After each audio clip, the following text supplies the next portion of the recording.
নমস্কার বন্ধুরা, আপনারা দেখছেন voice of Bankura, presented by S sir physics, Bankura সেরা ফিজিক্স কোচিং সেন্টার।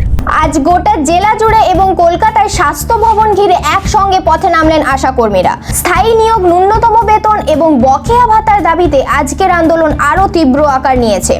বাঁকুড়া জেলার খাতড়া ও বরজড়ায় সকাল থেকেই শুরু হয়েছে অবস্থান বিক্ষোভ। মেন রোড অবরোধ করে ততাধিক আশাকর্মী স্লোগানে মুখরিত করে তুলেছেন এলাকা, ফলে কিছু জায়গায় যান চলাচল ব্যাহত হয়। তবে আন্দোলন শান্তিপূর্ণ বলেই জানিয়েছেন আন্দোলনকারীরা। আন্দোলনরত আশাকর্মীদের দাবি মাসিক ন্যূনতম বেতন বৃদ্ধি করে 15,000 টাকা করতে হবে, পাশাপাশি দিতে হবে স্থায়ী কর্মী স্বীকৃতি, মাতৃত্বকালীন ছুটি এবং দীর্ঘদিনের বকেয়া ইনসেনটিভ। তাদের অভিযোগ, স্বাস্থ্য ব্যবস্থার গুরুত্বপূর্ণ দায়িত্ব সামলালেও আজও তারা বঞ্চিত ন্যায্য অধিকার থেকে। অন্যদিকে কলকাতায় স্বাস্থ্য ভবন অভিযানে নামে রাজ্যের বিভিন্ন জেলা থেকে আসা আশাকর্মীরা।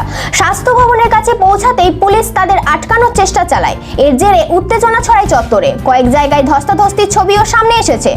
আন্দোলনকারীদের অভিযোগ, সরকার বারবার আশ্বাস দিলেও বাস্তবে কোনো সিদ্ধান্ত কার্যত হয়নি, তাই বাধ্য হয়েই এই লাগাতার আন্দোলনের পথে হাঁটছেন তারা। এই আন্দোলনের নেতৃত্ব দিচ্ছে AITUC এর অধিভুক্ত পশ্চিমবঙ্গ আশাকর্মী সংগঠন। সংগঠনের স্পষ্ট বার্তা, দাবি পূরণ না হওয়া পর্যন্ত এই আন্দোলন চলবেই। আজ জেলা জুড়ে এবং কলকাতায় একসঙ্গে শুরু হওয়া এই বিক্ষোভ রাজ্যের স্বাস্থ্য ব্যবস্থায় জড়িয়ে থাকা হাজার হাজার আশাকর্মীর ক্ষোভেরই প্রতিফলন। এখন দেখার, সরকার কবে এই আন্দোলনের বাস্তব সমাধানে এগিয়ে আসে। এই ধরনের গুরুত্বপূর্ণ খবর সবার আগে পেতে আমাদের চ্যানেলটি সাবস্ক্রাইব করুন আর ভিডিওটি শেয়ার করতে ভুলবেন না।